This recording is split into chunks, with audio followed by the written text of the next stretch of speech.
Hello and welcome from the outskirts of Berlin.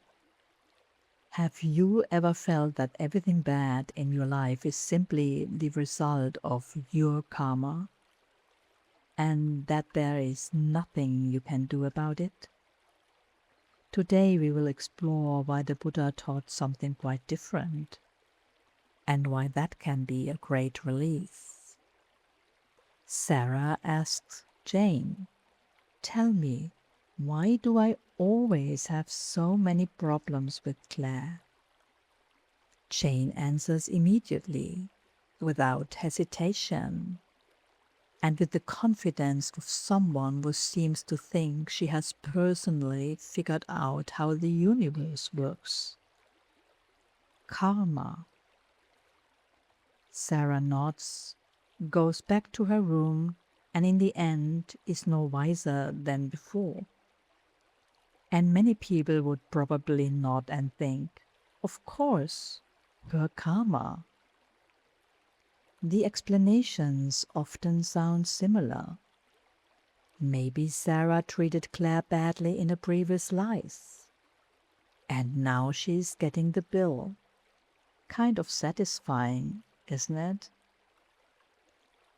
This is how karma is often understood, as cosmic retribution, as a moral boomerang, as unavoidable fate, as a kind of universal court of justice.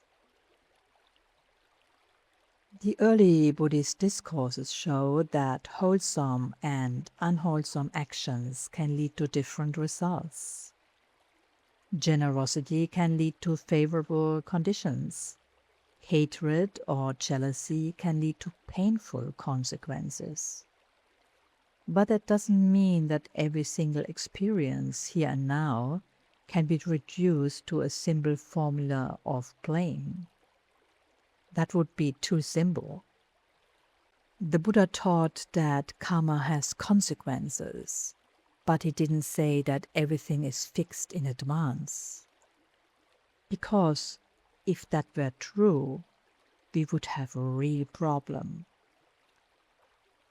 If everything we experience were simply the result of past actions, where would practice be?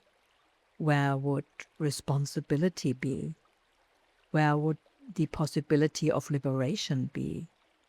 Or more simply, how could deep peace ever be possible? We wouldn't have a chance. And from this oversimplified view, something rather unwholesome often arises. Something we might call spiritual Schadenfreude. You see someone suffering, an unpopular politician, a difficult colleague, a demanding boss, and somewhere in the mind a thought appears. Well, now he's getting his karma. His own fault.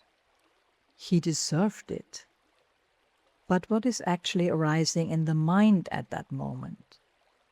Compassion? Kindness?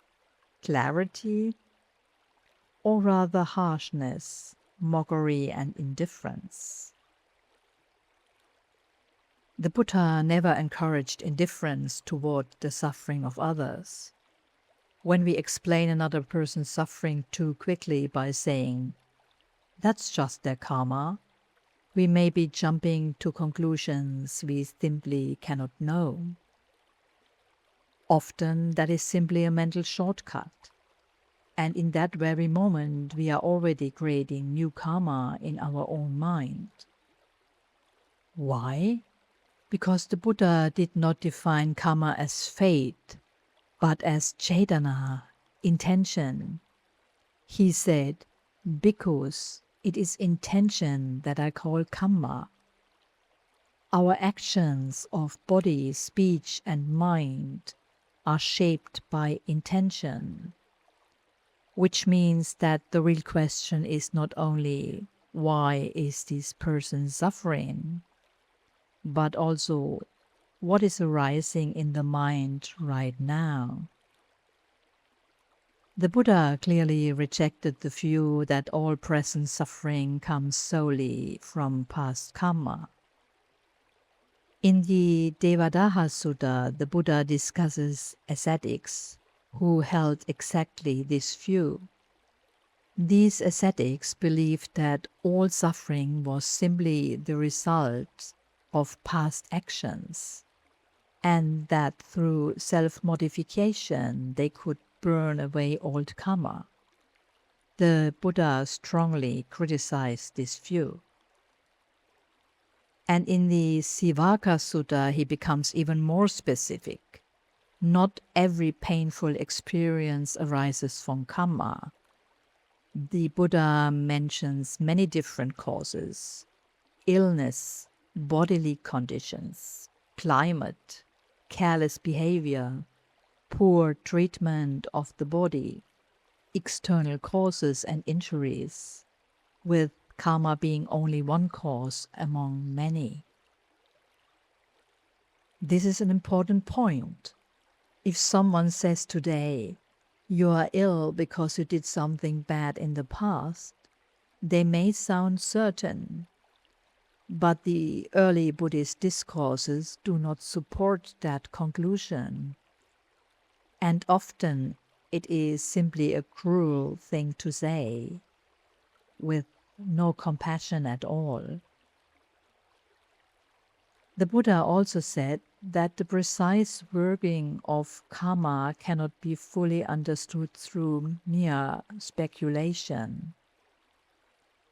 The ripening of karma is one of those things that can easily lead to confusion when we keep thinking about it and trying to figure it out. And this fits well with direct experience. Life does not work like a simple calculation. Action A goes in, result B comes out. It's not that simple. Instead, there is conditionality. Different causes and conditions interact with one another. Someone gets stuck abroad because of political unrest. Someone becomes ill. A flight is cancelled. A relationship breaks down. Many factors are at work: physical conditions, external circumstances, decisions, behavior, and sometimes karma as well. But not everything can be explained with a single word. So why is karma still so important? Because it has to do with responsibility. The Buddha also encouraged us to reflect on this often. I'm the owner of my karma, the heir of my karma, born of my karma, related to my karma, and supported by my karma. But this does not mean I'm trapped by my fate. It means actions have consequences, intentions leave traces, and whatever we keep feeding grows stronger. If anger is fed again and again, it becomes easier to access. If kindness is cultivated, it too becomes easier to access. This is how habitual tendencies develop in the mind. The early texts speak here of anusaya, underlying tendencies, or more simply, if you walk the same path again and again, a trail begins to form. The more you walk the path, the clearer it becomes. The mind works in much the same way. And that is exactly why change is possible. Precisely because actions have consequences, change is possible. If everything were completely fixed, there would be no point in practice. no point in mindfulness, no point in the Noble Eightfold Path. But the Buddha did not teach fatalism. Again and again he points out we must investigate for ourselves. We must be mindful. We must train the mind. Or, as it says in the Dhammapada, one is one's own refuge. Who else could be a refuge? Liberation does not come through self-modification, through merely enduring suffering, or through the thought, well, that's just my karma. It comes through mindfulness, through right understanding, and through training the mind in the present moment. So perhaps the deeper question is not, whose fault is this suffering, but rather, what is arising in my mind right now? Is there delusion, or are there compassion and clarity? When you see someone suffering or find yourself upset with someone and the thought appears, that's their karma, or they brought it on themselves, perhaps pause for a moment. Observe the mind. What is arising right now? Compassion, kindness, equanimity, or perhaps that very subtle satisfaction at another person's downfall. The Buddha does not ask us to speculate about the past karma of other people. He asks us to know our own mind and to train it. This is where karma can be seen directly, not as fate, but as responsibility. Have you ever caught yourself thinking, well, that's probably their karma? Thank you very much for listening, and see you next time.